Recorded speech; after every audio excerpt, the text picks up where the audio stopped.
Hey everyone, welcome back to money matter. Shubham this side से भी registered research analyst. बात करने वाले हैं प्रमोटर बाइंग कंपनीज पे, जिन कंपनीज में एक मैसिव फॉल आया है या मैसिव करेक्शन आया हो और उसके बाद में अगर वहां पर प्रमोटर्स की बाइंग हो रही है, हमें चेक करना है। गुड रिजल्ट्स आ रहे हैं, चेक करना है।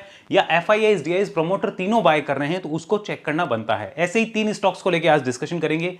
ये वीडियो किसी टाइप से कोई बाय सेल की रिकमेंडेशन नहीं है। ये सिर्फ और सिर्फ एजुकेशनल पर्पस के लिए है, नॉलेज के लिए है, आपकी लर्निंग के लिए है, आपकी वॉच लिस्ट के लिए है। अगर इसे आप बाय सेल की रिकमेंडेशन मानेंगे तो आपको भारी नुकसान हो सकता है। Investment in securities markets are always subject to market risk and there is no guarantee of profit. In the worst case scenario आपकी पूरी कैपिटल यहां पे खत्म हो सकती है, इसका ध्यान रखिए। This is a SEBI disclosure जो आपके लिए जरूरी है। बिना किसी देरी के चलते हैं आज के वीडियो में। सबसे पहला नाम जो यहां पे मैं बताने जा रहा हूं दैट इज एस्ट्रल लिमिटेड। आपको दिख रहा होगा, ये सबसे पहला है हमारे पास एस्ट्रल लिमिटेड। एस्ट्रल के ऊपर अगर आप देखेंगे तो काफी टाइम से स्टॉक में एक डाउन ट्रेंड रहा, करेक्शन अच्छा खासा आया। अभी क्या हुआ है उसको समझिए। सो यहां पे आप देखिए एस्ट्रल के अंदर पहले एक बार थोड़ा सा फंडामेंटल चेकअप, कंपनी क्या करती है बता देता हूं। Company pipe tubes in businesses में है, तो इन डेप्थ एनालिसिस में नहीं जा रहे। हमें मेन चीज समझनी है कि हम उसको आज की डेट में वॉच लिस्ट में क्यों ले रहे हैं। अभी देख लीजिए, फंडामेंटली अगर देखो तो मार्केट कैप अच्छी है, पी थोड़ा सा ज्यादा लगता है, प्रीमियम वैल्यूएशन कंपनी एंजॉय करती है, हमें पता है। आगे देखते हैं, आरओसी आरओई ठीक ठाक है, डेट कंपनी के ऊपर नहीं है जो कि अच्छी बात है। Market cap to sale 6 times है, यानी कंपनी प्रीमियम वैल्यूएशन ऑलरेडी एंजॉय कर रही है। पैग रेशियो भी 40 से ऊपर का, यानी बहुत अच्छे प्रीमियम वैल्यूएशन एंजॉय कर रही है। बट स्टिल प्रमोटर्स बाइंग हुई है तो हम देख रहे हैं और उसको टेक्निकल के साथ मिक्स कर रहे हैं। यहां पे आते हैं एक बार चार्ट्स पे। Now what about the average P ratio? Average है 93 का इन द लास्ट 5 ईयर्स और लास्ट 10 ईयर्स में 74 का। सो मार्केट ने इसको 70-80 के पी का एक्सेप्टेंस रेशियो दे रखा है, हमें पता होना चाहिए। क्वार्टरली रिजल्ट्स पे आइए, इसको समझिए यहां पे क्या हुआ है, क्विक समझेंगे ताकि आपका समय खराब ना हो। 1370 करोड़ की सेल लास्ट क्वार्टर में थी लास्ट ईयर और अभी 1570 हुई है। दैट मींस यहां से इन्होंने अच्छा काम किया है। 15% से मार्जिन इंप्रूव करके 16% हुए हैं। ये क्वार्टर ऑन क्वार्टर भी बढ़ गए और ईयर ऑन ईयर भी 109 करोड़ से 135 करोड़, क्वार्टर ऑन क्वार्टर भी और ईयर ऑन ईयर भी यहां पे हमें अच्छी चीज देखने को मिली। So till now there is a positive thing, ये हमें पता चला। अगर हम देखें तो एक बार 1625 करोड़ की सेल आई थी मार्च 2024 में, 181 करोड़ का प्रॉफिट था। उससे ऊपर का प्रॉफिट अगर आप देखेंगे तो 206 करोड़ का, 1506 करोड़ की सेल पे आपको दिखेगा, जो 20% मार्जिन थे। 20% मार्जिन उसके बाद मेंटेन नहीं हुए हैं। 15-16 के एवरेज मार्जिन कंपनी के निकल के आते हैं। बेसिक इंफॉर्मेशन है जो आपको पता होनी चाहिए। ईयरली पी&एल पे आइए, कंपनी के अंदर करेक्शन आया है तो सबको पता है, लेकिन ये समझिए उसके बाद हुआ क्या है। मार्जिन्स को देखिए 16% पे इंटेक्ट हो गए, 15-16 पे। यहां पे आते हैं, प्रॉफिट्स को देख लीजिए। आपको पिछले 2 साल 2.5 साल में ग्रोथ मिसिंग लगेगी, ये आपको साफ साफ नजर आ रहा होगा। ये देखिए 2024 मार्च से लेके अभी तक का 1.5-2 साल के पीरियड में आपको ग्रोथ थोड़ी सी मिसिंग लगेगी। अब उसको एक बार यहां एनालाइज करिए, इसको समझिए। ये देखिए टोटल ग्रोथ अभी लॉन्ग टर्म में कैसी है वो देख लो, 10 साल की, 5 साल की। तो मेरे हिसाब से ग्रोथ अच्छी होती है, खराब नहीं होती प्रॉफिट्स में। ये भी मेरे हिसाब से अच्छी होती है, खराब नहीं कह सकते। यहां पे आते हैं, अब ये जो ग्रोथ थी ये थोड़ी सी ज्यादा थी तो वो करेक्शन में गई है पिछले 1-2 साल से, इसीलिए नहीं चल रहा क्योंकि आपके 10 साल के सीएजीआर बहुत ज्यादा थे। पहले तो 40% से ऊपर के थे, अब तो फिर भी कम हो गए, पहले बहुत ज्यादा हो गए थे। यहां आते हैं इन्वेस्टर्स पॉइंट पे, इसको देखिए। यहां पे प्रमोटर्स ने अभी अच्छी खासी एक जो है अपनी स्टेक इंक्रीज करी है, 0.11 से यहां पे स्टेक इंक्रीज हुई है। साथ में एफआईआईज ने यहां पे माइनस किया, लेकिन वो सारा का सारा डीआईआईज ने यहां पे प्लस किया है, जो हमें पता होना चाहिए।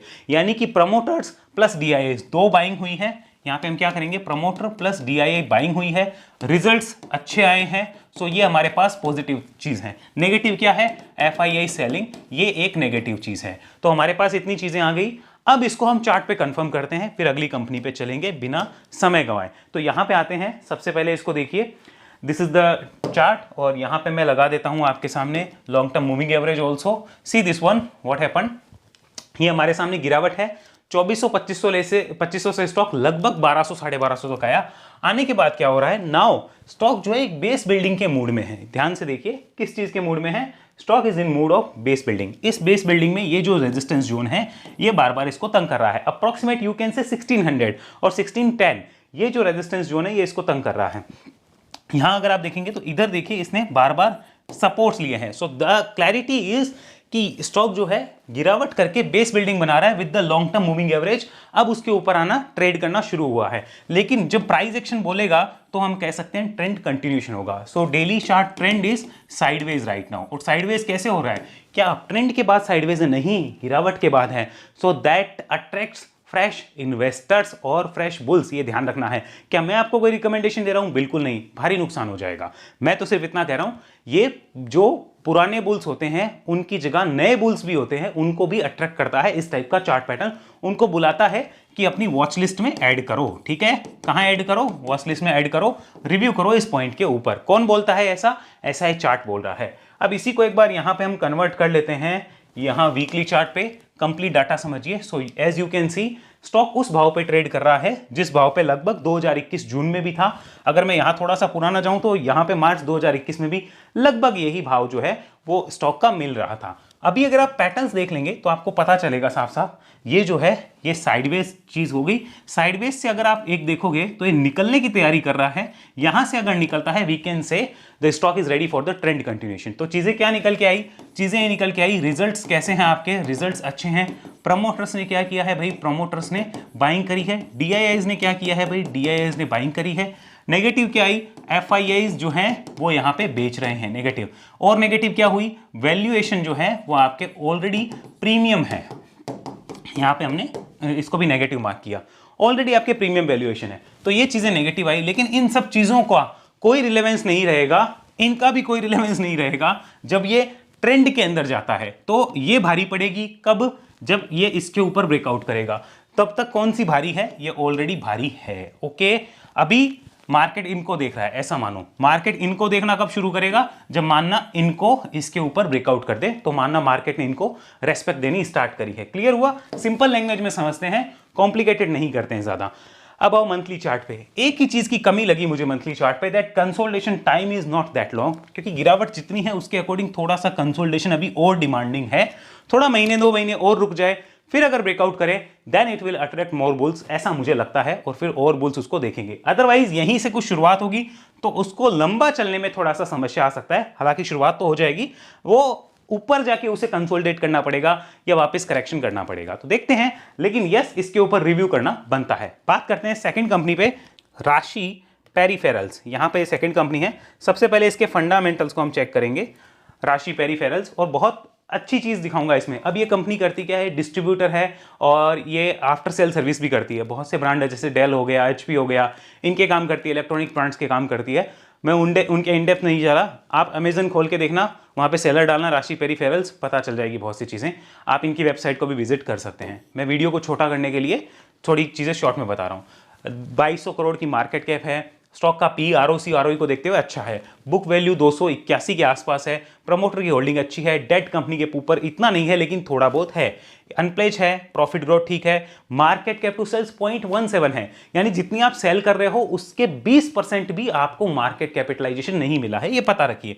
पैग रेशियो जो वो ठीक ठाक नजर आता है, लेकिन ये सबसे ज्यादा अट्रैक्ट करेगी मार्केट कैप टू सेल्स। अब आगे इसको यहां पे देखना, यहां हम चलेंगे इसके क्वार्टरली रिजल्ट्स पे, देखते हैं रिजल्ट्स कैसे रहे हैं। यहां समझिए सितंबर लास्ट ईयर की सेल और इस साल की सेल, अच्छी बात है। मार्जिन 3% थे, वो 2% रहे, ये बुरी बात है। इसी वजह से आपको 99 करोड़ और 104 करोड़ ही प्रॉफिट्स रहे, वरना यहां पर आपका 1% बढ़ते ही सीधा 40 करोड़ से प्रॉफिट बढ़ता, जो कि आपने मिस कर दिया। यहां पर 70 करोड़ और यहां पे फिर भी 60 करोड़। अब इसका रीजन क्या? यहां पे देखिए, ये जो इंटरेस्ट पेमेंट है, ये एक बहुत बड़ा रीजन यहां पे निकल के आया है। क्लियर हुआ? तो रिजल्ट्स के टर्म में देखा जाए तो रिजल्ट्स वैसे देखें सेल और उस तरीके से तो हम कह सकते हैं बढ़िया है ऑपरेटिंग प्रॉफिट में, लेकिन नेट प्रॉफिट में वो चीज निकल के नहीं आई है। तो फिर क्या चीज है जो इस कंपनी को वॉच लिस्ट में लेने को बोल रही है? आइए उसको समझते हैं। यहां पर प्रॉफिट एंड लॉस पे पहले ये देख लीजिए। अब कंपनी की सेल्स आप देखिए, 13,000 करोड़ की सेल करती है, मार्केट कैप इतनी है 2200 करोड़ की। तो आप सोच के देखिए वैल्यूएशन कितने कम मिले हुए हैं इसको। अब उसके रीजंस है, रीजन क्या है? लो ओपीएम बिजनेस है, मार्जिन्स इतने ज्यादा नहीं होते हैं। ओके, क्योंकि ये क्या करती है? डिस्ट्रीब्यूशन और आफ्टर सेल सर्विस करती है।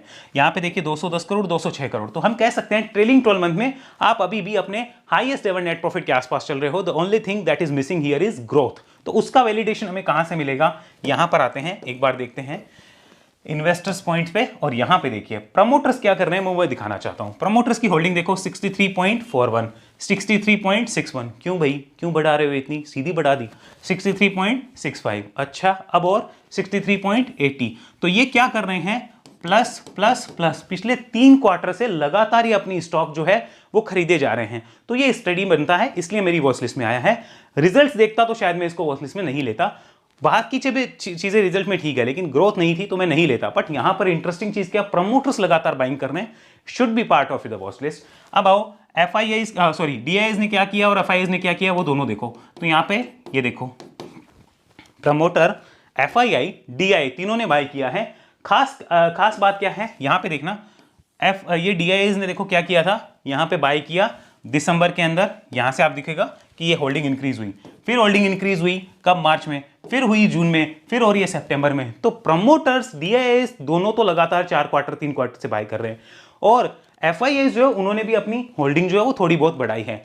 क्या वॉच लिस्ट में लेना नहीं बनता, आप बता दीजिए। मेरे हिसाब से तो बनता है, पब्लिक की घटी है और 50,000 से भी कम शेयर होल्डर इस कंपनी के पास हैं, ये हमें ध्यान रखना चाहिए। चलते हैं टेक्निकल पैटर्न पे बिना समय गवाए, और यहाँ पे डायरेक्ट इसकी बात करते हैं। सबसे पहले डेली चार्ट पे आ जाइए। यहाँ देखिए मैंने एक जोन लगा रखा है, यहाँ भी देखिए मैंने कैसा चार्ट आपके लिए लाया है, गिरावट। और इसमें एक चीज और बता देता हूं, who is holding this one, mister Madhusudan केला, ओके, जो कि एक बढ़िया इन्वेस्टर है मधुसूदन केला। हालांकि इनका पोर्टफोलियो अभी इस साल 40% से ज़्यादा डाउन है, मेरे सुनने में है, मैंने चेक नहीं किया है, बट यस उनके पास इसकी होल्डिंग है और अच्छी खासी होल्डिंग वो इस कंपनी की फिलहाल रखते हैं। बस ये आपको बताने के लिए था, ठीक है। लेकिन इन्होंने लगा दिया, इसका मतलब ये नहीं है ब्लाइंड हम भी करेंगे और खेलेंगे, वैसा नहीं है। अब आओ, गिरावट हो चुकी है। गिरावट कितनी हुई है भाई, 470-80 से लेके आप लगभग 230-40-50 तक आ गए। वहां से अभी आपने क्या किया, एक बार ऊपर आए, बुल्स ने कहा हम आ गए हैं, फिर ये ट्रेंड कंटिन्यूएशन की तरफ बुल्स जा रहे हैं, समझो इसको। बुल्स ने कहा हम आ गए हैं, ओके, और यहां पे बुल्स ने कहा कि हम धूम मचाएंगे, यहां पर ये कह रहे हैं कि हम और धूम मचाएंगे, समझ गए। सो एक के ऊपर एक ट्रेंड कंटिन्यूएशन की शुरुआत है। इसी दौरान अगर कंपनी में ये सब डाटा आउट हो रहे हैं, must be in watch list. और यही लेवल पीछे इंपॉर्टेंट सपोर्ट एक्ट कर रहा था, यही लेवल पीछे इंपॉर्टेंट रेजिस्टेंस एक्ट कर रहा था। इसी लेवल के ऊपर स्विंग वाले आएंगे, इसी लेवल के ऊपर मोमेंटम वाले भी इसको आकर अपनी वॉच लिस्ट में देखेंगे और रिव्यू करेंगे, इतना मुझे पता है। प्लस इन्वेस्टर्स जो होते हैं, जो नीचे के प्राइस पे स्टॉक्स को देखते हैं, उस टाइप के लोग भी यहां पर आकर अपनी चीजों को रिव्यू करते हैं और वॉच लिस्ट में लगाते हैं। क्या मैं आपको कोई रिकमेंडेशन दे रहा हूं? Answer is simply no. Simple समझ आया? आगे चलो, ये इतना क्लियर हो गया। अब ये लेवल इंपॉर्टेंट क्यों है वो समझ आ गया, इस लेवल की इंपॉर्टेंस जो 350 के आसपास है, 345 350 समझ आ गया। उसके बाद क्या, नीचे देखो, यही लेवल जो इंपॉर्टेंट पहले क्या बना हुआ था, रेजिस्टेंस था, इसी को हमें एक इंपॉर्टेंट सपोर्ट जोन कर देना है। क्लियर हो गया? इस इंपॉर्टेंट सपोर्ट जोन का हम ध्यान रखेंगे कब, आफ्टर ब्रेकआउट, और अपनी सपोर्ट रेजिस्टेंस लैंडिंग में लगाएंगे। ऊपर की चीजें आपको क्लियर दिख जाएगी, वो आपको रिव्यू करनी है। वीकली कन्वर्जन कर लीजिए, साफ साफ नजर आएगा। This is weekly consolidation, breakout हुआ तो फर्दर ट्रेंड कंटिन्यूएशन की संभावना है। मंथली कन्वर्जन करते हैं बिना समय गंवाए। यहां पे मैं चाहता हूं कि ये थोड़ा सा एक आध महीने रुक जाए, उसके बाद करें तो उतना बेटर, तब तक आपको स्टडी का टाइम मिले। शायद एक आध महीने रुकना मुश्किल है जिस टाइप का पैटर्न है, क्योंकि अगर आप देखेंगे सो वी कैन सी कि इस जोन में यहां पर जो है स्टॉक अटका था, इसके ऊपर क्लोजिंग नहीं आई, इसके नीचे भी क्लोजिंग नहीं आई, अगर आप देख पाए तो दिख रहा है। सो इस बड़ी कैंडल, ये बड़ी कैंडल कौन सी है, फरवरी 2025, तो इसके ऊपर निकलना अपने आप में, अब बताओ बुल्स को बुलाता है कि नहीं बुलाता है रिव्यू करने के लिए। बाय सेल नहीं भैया, ना हम तो नहीं बोलेंगे, बिल्कुल नहीं, ओके। तो यहाँ पे उसको बुलाएगा और पूछेगा कि बेटा क्या लगता है, बताओ, मन में लड्डू फूटा तो वैसे बताओ, नहीं फूटा तो वैसे बताओ, ठीक है, क्लियर हुआ। तो ये सारी चीजें हमें देखनी है। कितने महीने का कंसोलिडेशन हो जाएगा, लगभग 9 से 10 महीने का, ठीक है। आगे चलते हैं, थर्ड वन। सो ये है हमारे सामने तानला प्लेटफॉर्म्स। तानला को अगर आप ध्यान से देखोगे तो इसको समझना, 8,000 करोड़ की मार्केट कैप है। स्टॉक का पी जो वो आरओई से कम है। पहले किसी टाइम पे बहुत अच्छे वैल्यूएशन मिले थे, लेकिन अब नहीं मिल रहे। अब तो आपके वैल्यूएशन अट्रैक्टिव हो गए, बट फिर भी मार्केट अभी नहीं दे रहा आपको वो चीजें। डेट फ्री कंपनी है, that is good. Promoter 46% hold कर रहे हैं, लेकिन मैंने क्यों वॉच लिस्ट में लिया वो दिखाऊंगा। अगर आप मार्केट कैप टू सेल्स देखेंगे तो 1.96 के आसपास है, जो कि ठीक ठाक नजर आती है। यहीं पे आते हैं एक बार क्वार्टर रिजल्ट्स पे, इसको देख लीजिए रिजल्ट्स कैसे रहे हैं वो समझिए। तो लास्ट ईयर से अगर अभी तक के रिजल्ट्स देखे जाएं तो आपको पता चलेगा प्रॉफिट के टर्म्स में कुछ खास नहीं है, मतलब ठीक ठाक ही है, कुछ ग्रोथ नहीं है। और अगर क्वार्टर ऑन क्वार्टर देखा जाए तो ठीक ठाक ही है, तो भी कुछ बड़ी ग्रोथ नहीं है। तो फिर वॉच लिस्ट में क्यों? वॉच लिस्ट में आने का सिंपल रीजन, यहां पे चलो इन्वेस्टर्स को देखो एक बार, प्रमोटर्स क्या कर रहे हैं। यहां पे प्रमोटर्स की होल्डिंग देख ली, यहां देख ली, ये देखो इन्होंने बढ़ाई थी मार्च से जून के बीच में, और जून से सितंबर के बीच में वापस बढ़ा दी। क्यों भाई, इतना क्या प्यार आ रहा है इनको? और वो देखो FIIs भी क्या कह रहे हैं, वो कह रहे हैं हम भी बढ़ाएंगे। DIIs को तो फिलहाल 1% से भी कम है तो अस्तित्व ही नहीं है, लेकिन FIIs प्रमोटर दोनों बिग प्लेयर्स बाय कर रहे हैं आफ्टर अ मैसिव फॉल। भले रिजल्ट्स कैसे भी आ रहे हो तो रिव्यू तो करना बनता है। पब्लिक को देखेंगे तो पब्लिक से होल्डिंग छीन ली गई है, पब्लिक निकली भी है, लगभग 10% पब्लिक निकली है और 277 के आसपास शेयर होल्डर्स रहे हैं। अब इसको चलते हैं बिना समय गवाए एक बार हमारे यहाँ पर टेक्निकल्स पे, देखते हैं वहाँ चीज़ें कैसी निकल के आती है। तो टेक्निकल भैया आ जाओ। जी हाँ, प्रकट हो गए हैं Tanla platforms. So this is the monthly chart Tanla platform का। दिखेगा क्या एक जबरदस्त रैली आई थी, वो क्यों आई थी, because there has been a multi year breakout और उसके बाद में एक तेजी बनी, वापस करेक्शन हुआ, रीटेस्टिंग हुई, अभी नीचे है, पिछले 4-5 महीने से यहाँ कंसोलिडेट कर रहा है। अभी देखते हैं जरा वीकली चार्ट क्या बोलता है। वीकली चार्ट पे आते हैं, इसको देखें तो देखो वीकली चार्ट पे मेरे हिसाब से यहाँ पे ट्रेंड एक्सटेंड हो जाना चाहिए था। ये जो एक कंसोलिडेशन था, अगर कोई मुझे उस टाइम पे बोलता कि will you watch, would you like to watch, तो मैं कहता यस, मेरी तरफ से आंसर यस होता और ये होता इंपॉर्टेंट सपोर्ट जो अभी भी सेफ है। तो मेरे हिसाब से एक चीज क्लियर हो गई, जो बुल्स इसको देख के यहां पर आए थे वो बुल्स अभी भी बैठे हैं, वो वेट कर रहे हैं यहां किसी टाइप से बढ़िया इंडिकेशन का, ताकि वो कुछ और कर पाए। और करने का मतलब समझ गए। सो यस, वो बुल्स तो बैठे हैं, लेकिन फ्रेश बुल्स अब वेट करेंगे, वो वापस वेट करेंगे भैया तुम इसके ऊपर निकलो। ये जोन जो तुम्हारा है ना, ये जोन तुम्हारा डेंजर जोन है, क्योंकि तुम रिवर्स हो रहे हो। यानी जो एग्जिस्टिंग बुल्स हैं वो अभी इस सपोर्ट का ध्यान रख रहे हैं जो कि यहां आए थे। जो फ्रेश बुल्स है वो वेट कर रहे हैं कि पहले तुम इसको और इसके ऊपर आओ, फिर देखेंगे। तो ये हमें क्लियर हो गया। ऑलरेडी ये देखा जाए तो चार्ट ऑलरेडी हमें दिखेगा कि यस, काफी ज्यादा बिग वाली यहां आ चुकी है। उसके बाद FII प्रमोटर की बाइंग आती है, हमें टेक्निकल सपोर्ट चाहिए, हम इस पॉइंट के ऊपर इसको रिव्यू कर लेंगे वापस, ठीक है। इसके ऊपर आता है साइकोलॉजिकल लेवल है, रिव्यू करेंगे। बाकी बड़े जो लेवल्स हैं वो लगभग 750-780 के ऊपर है, वहां रिव्यू बनता है। डेली चार्ट पे चलते हैं, यहाँ पे एक बार और देखिए।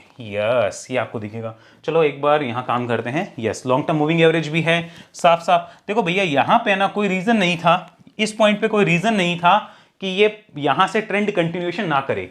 इस पॉइंट पे जाके अटका क्यों, ये सोचने वाली बात है, क्योंकि इस पॉइंट पे अटकने का कोई रीजन नहीं था। आप समझो उस चीज को कि यहां से ट्रेंड कंटिन्यूएशन था, शायद मार्केट को रिजल्ट का आभास हो गया कि खराब आएगा या उतना अच्छा नहीं है, उस वजह से या किस वजह से, I don't understand that. But market judgement यही है कि इस पॉइंट के नीचे थोड़ी सी वीकनेस बढ़ जाएगी अगर यहां से जाता है। वैसे भी फ्रेश बुल्स अभी नहीं आने वाले हैं, वो वेट करेंगे कि भैया तुम वापस एक बार इस जोन के ऊपर आओ, सॉरी दिस वन, इस जोन के ऊपर आओ, ठीक है। वो इस जोन का यहां से बेयर्स ने प्रेशर क्रिएट किया ना।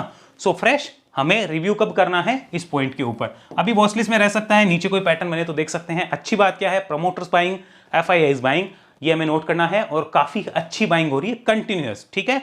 तो ये तीनों कंपनीज थी, आई होप आपको समझ आई होगी। इसमें हम और इन डेप्थ नहीं जा रहे हैं, मेरे काम था आपको अच्छी जो इन्फॉर्मेशन है वो देना। ऐसी और इन्फॉर्मेशन मैं लाता रहूंगा आफ्टर मैसिव फॉल। जो जो कंपनीज में FIIs DIIs या प्रमोटर बाय कर रहे हैं उनको हम देखेंगे। बट उन्होंने बाय किया इसका मतलब हम नहीं, हम भी करें, क्योंकि उन्होंने यहाँ हो सकता है एंट्री करी हो, वो यहाँ से 300 रुपए नीचे और कर लेंगे, उनको फर्क नहीं पड़ेगा। हमें ये देखना है कि वो ट्रेंड में कब जा रहा है स्टॉक। यानी कि प्रमोटर FII DI बाइंग हो गई, अच्छी बात है। उसके बाद जब वो ट्रेंड में जाने लगेगा, वो ट्रेन जब स्टेशन से चलने की तैयारी करेगी, अनाउंसमेंट हो चुकी है, गेट खुल चुके हैं कि यात्रीगण जो है वो अपनी सीट पे अपना आसन ग्रहण कर सकते हैं, तब हमें आना है और तब देखना है कि हाँ हमारा जो सीट है वो रिजर्व हो चुका है। तो चलो अब देखते हैं, ट्रेन जाने वाली है, इस ट्रेन की सवारी की जाए, इस ट्रेन पे बैठा जाए। वो ट्रेन स्टेशन पे खड़ी है, गेट ही नहीं खुले, तो हम जल्दीबाजी क्यों मचाएं। हमें खाली इतना पता है कि हाँ ये ट्रेन इतने बजे जाएगी, जाएगी तब देखेंगे, क्योंकि हमें क्या करना है, हमें तो वो पहली ट्रेन पकड़नी है जो हमें अगले स्टेशन पे आगे पहुंचा देगी। सिंपल है, क्लियर हुआ। अगर आपको एनालिसिस अच्छी लगी हो, कोशिश करिएगा वीडियो पे लाइक जरूर करिए, दोस्तों के साथ शेयर करिए, और नए हैं तो सब्सक्राइब करके ऑल नोटिफिकेशन ऑन करिए। वेव एनालिसिस में आ सकते हैं, ऐसी जानकारी मुझसे पर्सनली सीखने के लिए 1 to 1, उसके लिए इस नंबर पे आप व्हाट्सअप मैसेज कर सकते हैं। और हमारी सेबी रजिस्टर्ड सर्विसेज जिसमें स्विंग एंड मोमेंटम और इन्वेस्टमेंट एंड वेल्थ सर्विस है, अलग अलग, उनकी जानकारी के लिए भी इस नंबर पे आप व्हाट्सअप करिए। ध्यान रखिएगा कोई भी ट्रांजेक्शन आप इस नंबर पे व्हाट्सअप करने के बाद ही करें या हमारी डायरेक्ट वेबसाइट से करें, ऐसे कोई भी ट्रांजेक्शन आपको नहीं करना, आपको भारी नुकसान हो सकता है। अगले वीडियो मिलते हैं, तब तक के लिए धन्यवाद। जय हिंद, जय भारत।